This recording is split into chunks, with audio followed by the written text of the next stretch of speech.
Counter का काम होता है पल्सेस काउंट करना। जैसे ही ये 5 इक्वल पल्सेस हो जाती है तो डन बिट हाई होगी और एक आउटपुट ऑन हो जाएगा। तो एक हमें आउटपुट का टैग भी क्रिएट करना होगा। तो सपोज यहाँ से एक आउटपुट आप सपोज 0 नंबर आप ले लीजिए, टाइप में आप एल आई सेलेक्ट कर लीजिए, एल आई फॉर यानी लोकल 3 हो आउटपुट के लिए। देन यहाँ से आप आउटपुट नंबर 0 ले लीजिए। आप चाहे तो एक और आउटपुट क्रिएट कर सकते हैं। जैसे मैंने यहाँ से आउटपुट 0 1 ले लिया, उसके लिए टाइप में चले जाइए और यहाँ से लोकल 3 पे जाकर आप यहाँ से 1 नंबर आउटपुट सेलेक्ट कर लीजिए।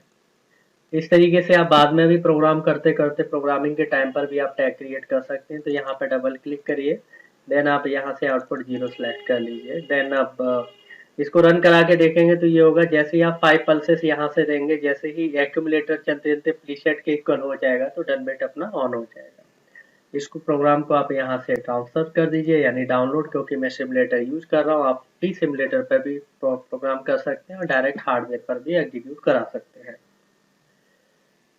इस तरीके से ये काउंटर अप मैं आपको बता रहा हूँ, और इसी तरीके से काउंटर डाउन भी होता है, आप वो भी यूज करके देख सकते हैं और इजीली आप इसको यूज कर सकते हैं, इम्प्लीमेंट कर सकते हैं। रन मोड पे आप सेलेक्ट कर लीजिए। अब इसको पल्स देने के लिए आपको, जैसे कि मैंने पहले ही बताया था, आप फोर्सफुली आप ऑन कराते हैं। जैसे यहाँ से फोर्स ऑन किया, देन आप यहाँ से फोर्सेस इनेबल करेंगे सारे फोर्सेस। उसके बाद देखेंगे पहली पल्स यहाँ पे काउंट की। उसके बाद आपको फोर्स ऑफ करके फिर से फोर्स ऑन करना है। सेकेंड पल्स देखिए काउंट हो रही है, फोर्स ऑफ, देन फिर से फोर्स ऑन करेंगे, थर्ड पल्स काउंट हो गई है। उसके बाद फिर से प्रेस करिए तो देखिए 4 पल्स काउंट हुए। जैसे ही आप 5th नंबर की पल्स देंगे तो क्या होगा, एक्यूमुलेटर बराबर हो गया प्रीसेट के, तो डन बिट हाई हो गई। अगर आप ऑफ कर देंगे, फिर से पल्स देंगे यहाँ से, तो आप देखेंगे काउंटर आगे भी बढ़ता जा रहा है, लेकिन डन बिट अपना हाई ही रहेगा, क्योंकि वो एक ही बार ऑन होता है। जब भी इक्वल हो जाता है एक्यूमुलेटर या प्रीसेट से एक्यूमुलेटर ज्यादा हो जाता है तो हमारा डन बिट हाई ही रहता है, राइट। तो अब यहाँ से आप सारे फोर्सेस रिमूव कर दीजिए और यहाँ से मैं सारे फोर्सेस डिसेबल कर देता हूँ। इसका मतलब ये है कि अगर इक्वल होता है तो डन बिट हाई हो गई, लेकिन अगर मैं चाहूँ कि जैसे ही सपोज ये 5 नंबर पल्स पे तो ऑन हो रहा है डन, लेकिन मैं चाहता हूँ कि 6 या 7 नंबर की पल्स पे मेरा क्या हो जाए, काउंटर रिसेट हो जाए। तो उसके लिए आपको क्या करना होगा कि रिसेट इंस्ट्रक्शन यूज करना पड़ेगा। तो रिसेट के लिए आपको क्या करना पड़ेगा, क्योंकि आप 5वीं पल्स पे तो डन बिट से आउटपुट ऑन करा रहे हो, लेकिन 6 या 7 नंबर की पल्स पे रिसेट कराना चाहते हैं तो आपको एक और काउंटर यूज करना पड़ेगा। तो मैं सिंपल इसी को कॉपी कर लेता हूँ, क्योंकि इनपुट आपको सेम रखना है, लेकिन काउंटर का जो एड्रेस है ये आप चेंज कर लीजिए। तो मैं काउंटर 1 ले रहा हूँ और इसको मैंने डिफाइन कर दिया 6।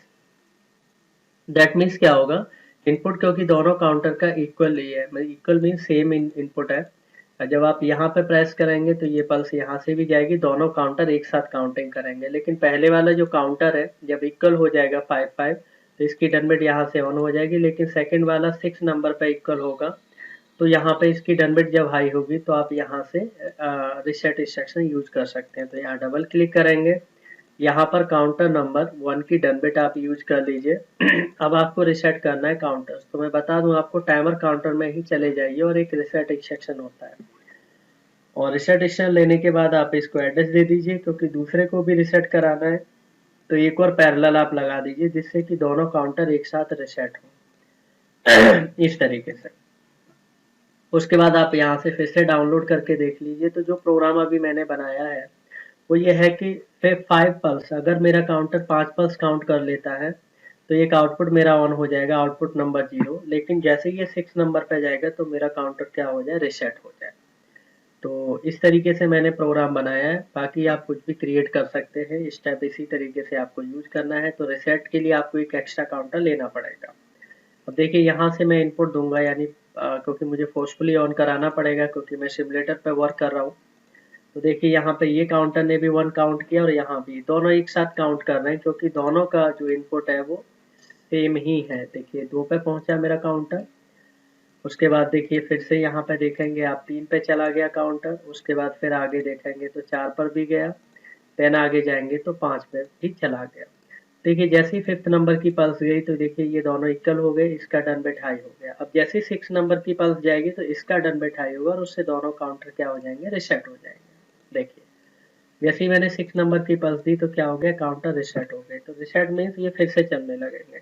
लेकिन आपने एक चीज देखी यहाँ पे कि काउंटर 1 पे चला गया, सीधे 0 से शुरू नहीं हुआ। ऐसा इसलिए हुआ है क्योंकि जो मैंने 6 नंबर की पल्स दी थी उस पर रिसेट तो हो गया था, यानी दोनों काउंटर रिसेट हो गए थे, लेकिन काउंटर्स ने उस पल्स को काउंट भी किया। यानी जब मैंने 6 नंबर की पल्स दी थी उस समय रिसेट हो गए थे, लेकिन जब मैंने पल्स रिलीज की यानी पल्स हटाई तो वो पल्स काउंट भी हो गए।